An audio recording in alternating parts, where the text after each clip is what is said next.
Greetings, I'm Arik Korman, and I'm here at the Pacific Science Center to meet a mystery guest, a big Hollywood celebrity who apparently has sold millions of tickets to a Hollywood blockbuster.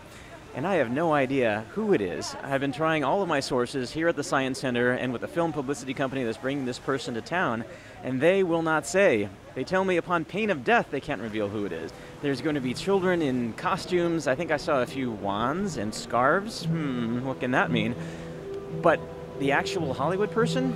Nobody will tell me. Thank you, Seattle, for joining us here today for a very special announcement. So to help us out with this announcement, I'd like to introduce you all to a very special guest. You know him as Neville Longbottom from the Harry Potter film series. Please give a warm and very loud Seattle welcome to actor Matthew Lewis.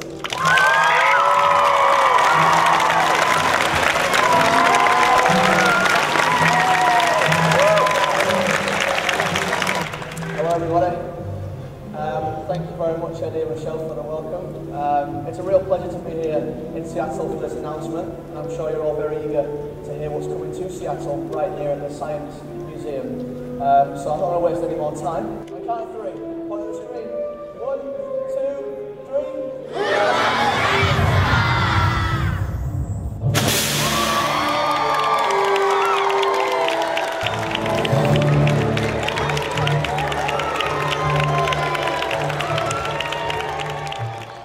Greetings, I'm Arik Korman with Matthew Lewis. He is known for being Neville Longbottom in the Harry Potter movies.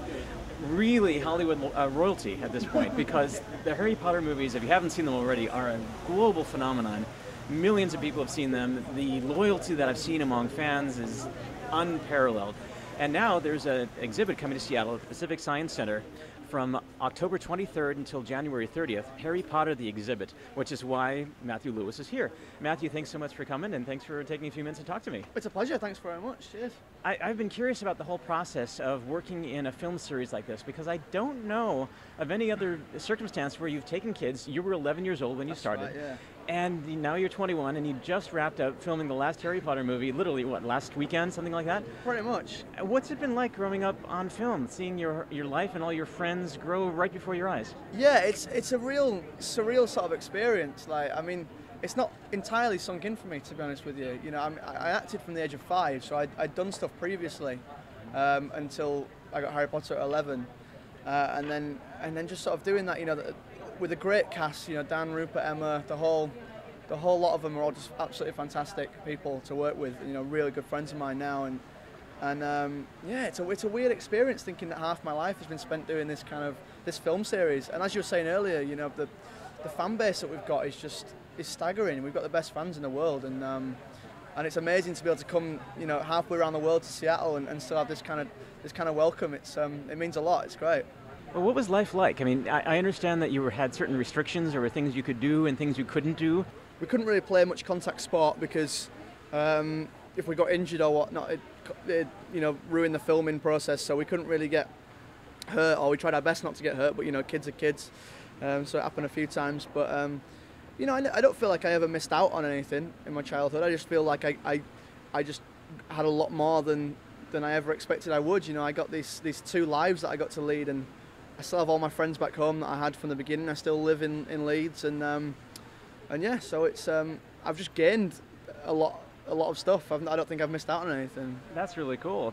Did your friends change at all? I mean, did they interact with you differently once you got the film parts, and then as the film started rolling out and they saw what kind of amazing work they were? Yeah, not at all. I mean, I was very lucky that, you know, the friends that I have now are the same friends that I had before Harry Potter, you know, even existed. So it's been a real pleasure to, you know, to be around those guys, because they don't care. You know, they're fans of the film or whatever, but they appreciate, for me, it's just a job that I do. And you know, there were friends with me before that, and they never changed. They never altered their attitude. The only thing now is that they get to come with me to Seattle and to all different places in the world, and they get to have a good laugh. So I think they just enjoy it. But when I'm back home, I'm just Matthew. You know, I'm not Matthew, Harry Potter actor. So it's kind of nice. Do you feel any different after doing all this? Not really. I mean, I've matured sort of a lot, I think, and grown in confidence, which I think comes with working with adults from such a young age. You know, we had to grow up very quickly. But in terms of who I am, I don't think I've changed much at all. I just and that's again thanks to credit to my friends and my family, because I feel that if I ever did get, I did change or I became too Hollywood, if you like, that they'd very quickly bring me back down to earth. So that's why I love them, for that, because they make sure I don't get too big for my boots, if you like. Now, when you do travel with your friends and family, do you have a certain entourage kind of experience? Not really. I mean, I don't. I mean, it's literally like I bring like one friend with me, like on each trip. So it's not so much an entourage. We did have one sort of surreal moment when we went to Sweden a few years ago, and we went to a theme park, and that was a very odd moment for me, because we don't usually travel like this, I assure you. But we had like 2 bodyguards with umbrellas.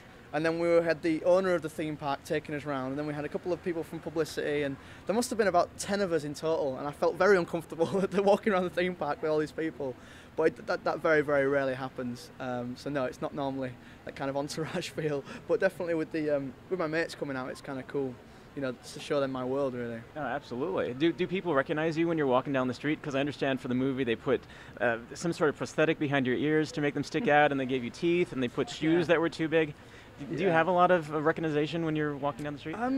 Surprisingly, yeah. It's sort of odd, because I didn't really think I would at all. I thought I looked quite a bit. Well, I like to think I look quite a bit different from Neville Longbottom. So I don't really understand sometimes how people do recognise me. I had someone recognise me yesterday on the Underground Seattle tour. We're on a tour, and a lady came up to me and asked for a photograph. But I like it. It's nice to meet the fans, because when you're making films, unlike the theatre, you don't really get immediate feedback. We do the films, it's recorded, and then it comes out, and you're not in the cinema with the fans when they're watching it. So it's always nice to meet people who are into the films and are really passionate for it, and just get that kind of feedback and hear what they have to say and stuff. It's nice, Well, I've seen every film, so I think you do a marvelous job. Thank you very much. You basically embody Neville Longbottom, because he's one of those characters to just watch him evolve over time is such a joy. Is there something about him that is sort of a little-known fact that everybody should know, or is there something that you've put into the character that perhaps wasn't in the books? Well, I mean, I didn't really feel there was much need to do that, because Joe Rowling wrote such a vivid world, and every character had so much depth and backstory to him that there's hardly any stone unturned, really. All we had to do was read the book, and everything was laid out for us to do. And so I credit to her for that. But I guess the idea of that Neville's always had this kind of strength, this underlying strength, and we've always known this. But circumstances with his parents, I don't know, a lack of father figure perhaps, I don't know what it is, but he was terrified in the beginning, terrified of everything, of his own shadow, really.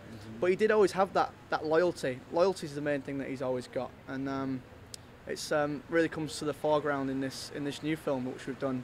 And me and David Yates, the director, spent a lot of time together, trying to get all these things into the film, because he's such an important character, I feel, for the story. I think a lot of people find him very endearing, and I love the way that fans can write to me and say that Neville Longbottom has helped them get over bullying at school or whatever, and helped them realise that they are better than people give them credit for. And that, for me, as an actor and as a human being, is just the most amazing feeling in the world. So yeah, that's kind of nice that people can relate to the character in that way. I like that. Well, you are a role model in that respect, and that's a beautiful thing. Yeah, it's kind of scary, but yeah, it means a lot when because to me, it's just, at the end of the day, it's just a job that we do, and if it means that much to people, then that's fantastic. How do you follow up the Harry Potter series? I don't think. No, I don't know if you can get much bigger than Harry Potter. It's kind of a phenomenon, but yeah, I've always wanted to act. I've done it for 16 years, which is kind of bizarre to think about, but yeah. So I just want to carry on and just see where it goes. I just shot an independent film, really low budget kind of thing back home in England. That was kind of fun. Totally different kettle of fish to Harry Potter. And yeah, just carrying on in that kind of respect, really. Just do whatever I can and play some different roles. Excellent. Well, you're going to go places. You already have. It's a wonderful life that you've led already, and I wish you nothing but the best. Thank you very much. Actor Matthew Lewis, who is Neville Longbottom in the Harry Potter films. He's here for the opening, or the unveiling of the Harry Potter exhibit at the Pacific Science Center, which opens on October 23rd. Matthew Lewis, thanks so much for joining me. Thank you so much. Thanks for your time. Thank you. Thank you. Oh, I'm afraid I don't have a clue. I've never seen it. I don't know. I feel I should really see it, because obviously I know Rob from when he was in Harry Potter, but I've not actually seen Twilight, I'm afraid. But he plays Edward. Does he play Edward? Yeah. Well, I'm Team Edward then, obviously. Yeah, yeah, definitely.